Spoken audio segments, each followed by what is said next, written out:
ইলিশ উৎপাদনে শীর্ষে রয়েছে বাংলাদেশ। শুধু তাই নয়, উপযোগী আবহাওয়া ও ভৌগোলিক অবস্থানের কারণে বিশ্বের মোট ইলিশ উৎপাদনের ৮৬% হয় বাংলাদেশে। উচ্চ মূল্যের কারণে সেই ইলিশ এখন স্বল্প আয়ের মানুষের নাগালের বাইরে।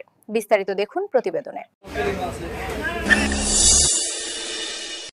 নিম্ন মধ্যবিত্ত তো বটেই, মধ্যবিত্তরাও এর স্বাদ ভুলতে বসেছে। বর্তমানে রাজধানীর খুচরা বাজারে ১ কেজি ওজনের ইলিশ বিক্রি হচ্ছে ২,২০০ থেকে ২,৪০০ টাকা, আর ১ থেকে ২ কেজির নিচে ইলিশের কেজি বিক্রি হচ্ছে ২,৫০০ থেকে ৩,০০০ টাকা। কিন্তু কেন এ অবস্থা? KG ৬৫০ sir. এত দাম কেন? মাছ কম পড়ে। কই আমাদের এখানে তো মাছ কম। ব্যবসায়ীরা বলছেন, নদী সাগর সবখানে এবার ইলিশ মিলছে কম। সাগরে কিছু ইলিশ ধরা পড়লেও নদীতে এখনও উল্লেখযোগ্য পরিমাণে ইলিশ মিলছে না। সাগর মোহনায় ডুবোচর ও বিভিন্ন জালের মাধ্যমে মাছ শিকারের কারণেও নদীতে ইলিশ ভিড়তে পারছে না। কয়েক বছর আগেও এ অবস্থা ছিল না, আর সরবরাহ কমায় গত ২-৩ বছরে ইলিশের দাম বেড়েছে লাগামহীনভাবে।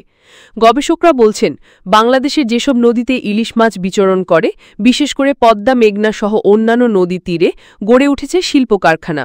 এসব কারখানা থেকে অপরিশোধিত তরল বর্জ্য নদীতে ফেলা হয়। এতে পানির গুণমান বদলানোর কারণে নেতিবাচক প্রভাব পড়ে ইলিশসহ অন্যান্য মাছের প্রজননে। তবে সংশ্লিষ্ট সূত্র বলেছে, মৎস্য অধিদপ্তর দেশে ইলিশ উৎপাদনের যে তথ্য দিচ্ছে, সেই হিসেবে গত অর্থ বছরে ইলিশের উৎপাদন কিছুটা কমলেও বাজারে মাছটির সরবরাহ এত কম হওয়ার কথা নয়। পাশাপাশি দামও এত বেশি হতে পারে না।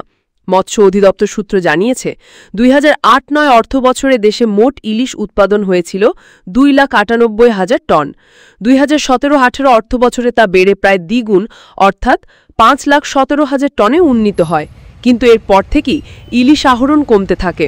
২০২২-২৩ অর্থ বছরে দেশে ৫,৭১,০০০ টন ইলিশ ধরা পড়লেও গত অর্থ বছরে তা কমে ৫,২৯,০০০ টনে দাঁড়ায়। সেই হিসেবে ইলিশের আহরণ কমেছে ৪২,০০০ টন।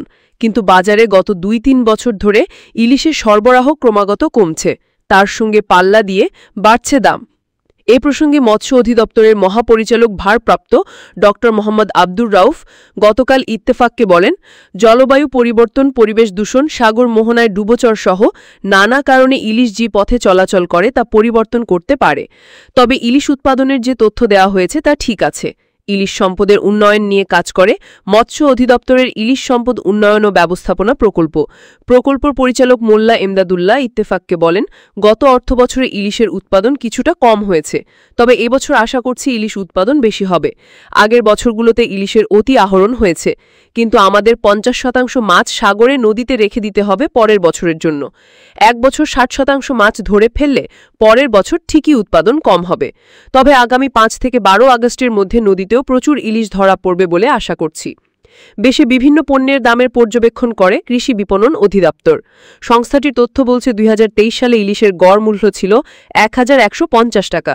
অন্যদিকে কনজিউমার অ্যাসোসিয়েশন অব বাংলাদেশের হিসাব অনুযায়ী ২০২৩ সালে ঢাকায় ৫০০ গ্রাম থেকে ১ কেজি ওজনের ইলিশের গড় দাম ছিল ১,২০০ টাকা, আর ১ থেকে ২ কেজি ওজনের ইলিশের দাম ছিল ১,৬০০ টাকা। সরকার বাজারে কঠোর নজরদারি করলে দাম কিছুটা হলেও নিয়ন্ত্রণে রাখা সম্ভব হতো।